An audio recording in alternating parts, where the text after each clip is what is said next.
Hello, today I'm going to be showing you how to make a coil pot.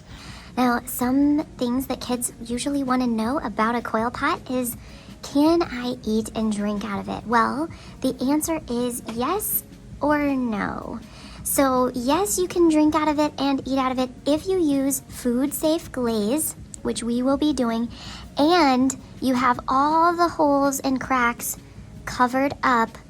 Everything is closed in so that things don't leak out. Now, could I put candy in this? Yes, I could. Maybe even popcorn would be fine, but it does have some holes here around my decorations and some cracks in the bottom of the project that make me think that this might not be safe for liquids, at least at the bottom, and is not safe for liquids, obviously here, because then it would just spill out.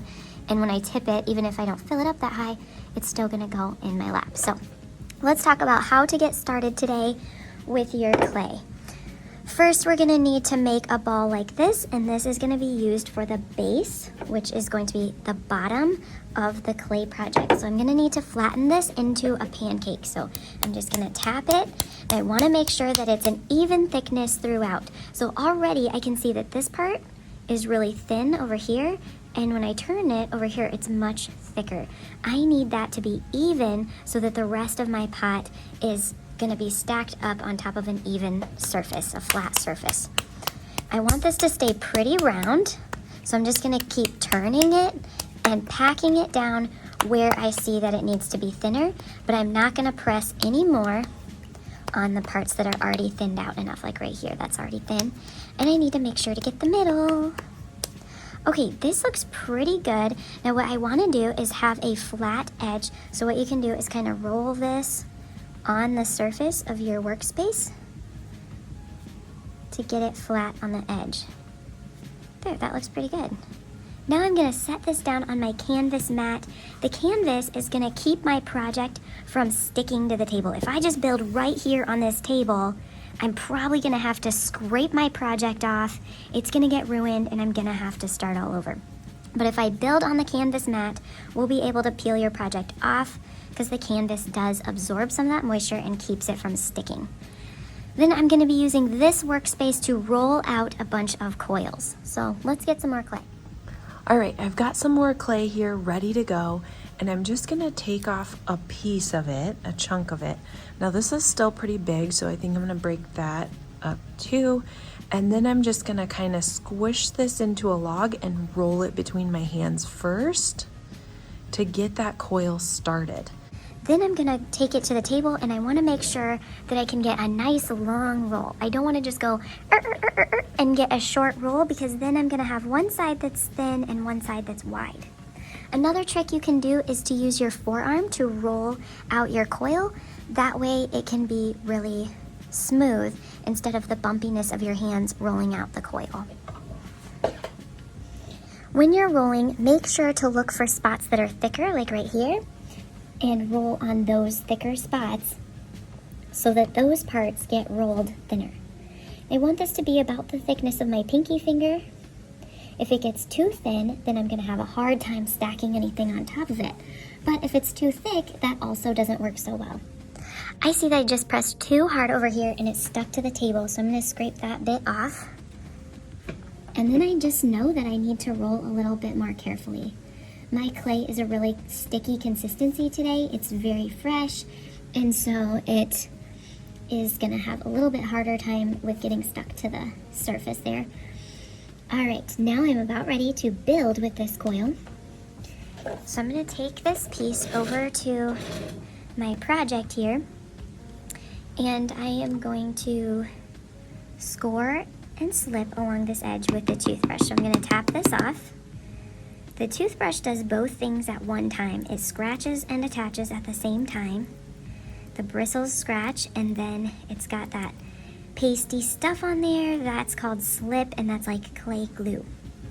Then I'm gonna take my coil and lay it on there, and I'm gonna make a little ramp right here. So I'm gonna press that part down so that my next coil can just come up on top, and I can keep going up and up and up. As I go around, I'm gonna kind of tap down that edge, and there we go. Now that I'm coming back to the beginning of where I started, I need to go over this with the toothbrush again to make sure that it's really attached in there and really glued on. Pressing this coil firmly down onto the one below it is going to help fill any gaps that there may be, and that means it's going to be making it more likely that I can use it with food, because I don't want to have any cracks in between my coils. All right, now let's get another piece and keep going.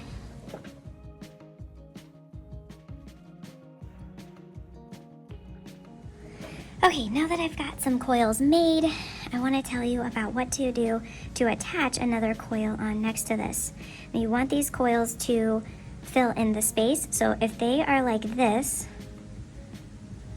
and then I try to attach them together like that, they're probably not going to be strong enough right there.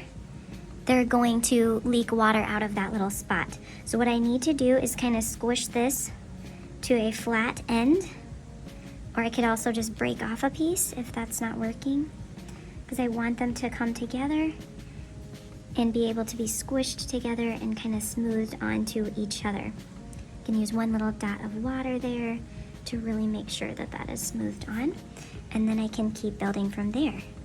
Remember to scratch and attach as you go up and up and up on your clay project.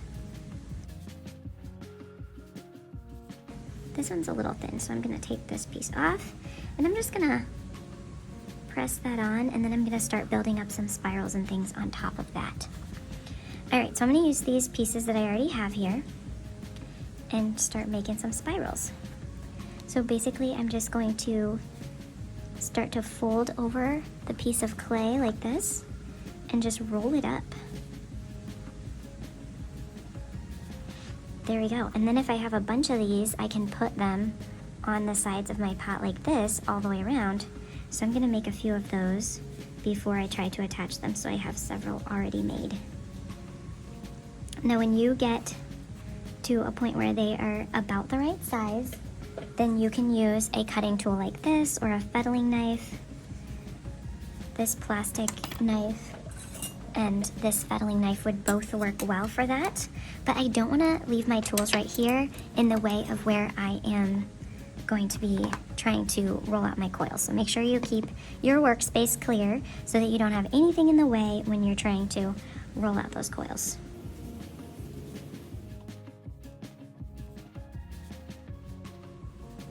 Alright, so I attached my spirals, and I can smooth these cracks out a little bit in just a second, but I just wanted you to see that I'm attaching my spirals. I used a little dot of clay to help fill in those gaps. And now I'm adding some more decorations where I'm kind of just doing sort of a wobbly, wavy line. And you can kind of mess around with this a little bit. You can get big, get small, and kind of just put the clay on there in whatever fun way you think you might like. But just make sure that you scratch and attach everything. And fill in any gaps if you are wanting to be able to use this with liquid. Otherwise, this might make a really great candy dish, even if I don't scratch and attach. I'm gonna go over the top with this.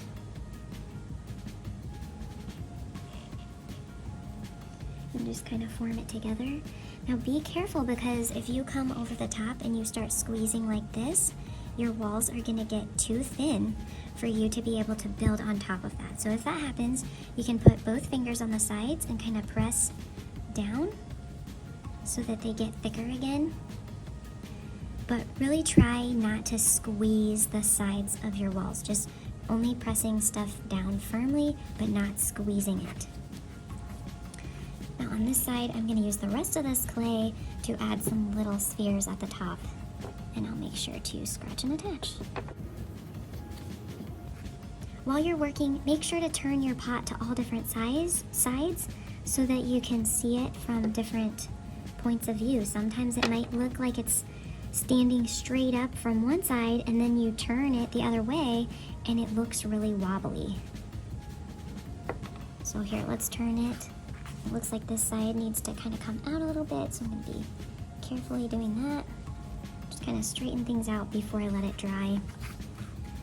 Another thing to consider with something like this is that if you have any crumbs of clay like this that are sticking up, that might harden there and be really kind of sharp when you get it back. Even like this little crumb, I don't really want that little crumb right there because that might stick up when I'm done working on this. All these little crumbs are going to be really hard when I get done with this. So the last step may be for you to rub the edge of your clay gently with a wet finger. See how smooth that's getting? You want to make sure that you're getting it smooth before you put it through the bisque, which is the first firing. So make sure it's nice and smooth before you are done.